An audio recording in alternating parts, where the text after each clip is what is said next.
I would be lying if I didn't say yes, because there was this moment where I looked at it and I thought, this is interesting, but a little part of me went, oh, robots in the classroom, you know. I think as much as documentation can be experienced as a pressure for educators, it is also a privilege. And it is part of our professional role that we take great pride in, to be able to express what we know about the children and to celebrate that. So yeah, there was this little reservation of, will this be detracting from that? Will this make it generic? Will this make it feel like it's not really my voice or my efforts? You know, am I cheating somehow if I'm giving a piece of documentation that I haven't put all of my efforts into? If I've had help with that, is that the wrong thing to do? And we engaged in some really beautiful critical reflection with one of our teams around those feelings and why we felt that way. Was that a knee-jerk reaction, or was it based on something more substantial? And one of our educators put something forward that I found really transformative, and I really thank her for it.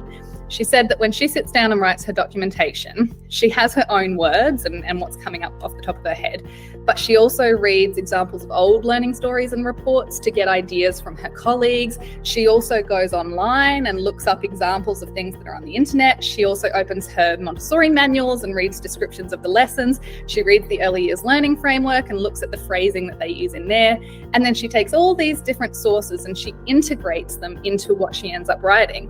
And she said, well, what's the difference between me spending an hour and a half doing that or me having help from a program that is designed to synthesize those different sources while still responding to my input and my voice and my ideas? Yeah. And that was a really beautiful way of looking at it, this process in our own way. It's just helping to speed that up, and it's helping to automate that a little bit. So I think that it really helped, as I said, my first experience of it was regarding my son. You know, before I did anything to do with preschool, I was putting in some observations about my own child, and you just can't get more emotionally connected than that. Still felt, even though I knew that the AI had helped to write this observation, I still felt like it was a very genuine reflection of my son, and that it was giving me insights that are helpful to me as a parent to understand him better, to make me think of things I might not have otherwise considered, and to give me ideas that I might not have come across because I've got my own personal biases and I've got my sort of perspective. So giving me a broader way of looking at things, it actually did give me a really good insight as a parent. And so I thought, well, if I'm reading this knowing that technology has assisted in creating this output, but knowing that it was still, you know, our voices going into it and my son coming out of it, that was really reassuring for me. Yeah. I think the biggest thing for us is that we don't ever introduce anything top down. So we didn't say, guess what, everybody, you're doing this now. You know, what we did was we presented, this was our journey of how we came across this concept. Here's been our experiences. We particularly talked to our teams about the conversations we'd had with Hamal and how incredibly exciting, I guess is the best word, we had found that, because we were talking to a practitioner, we were talking to somebody who understood the behind the scenes of early childhood and was coming at it from the perspective of wanting to create something that is still very child-centered, but also really respecting the educator perspective as well.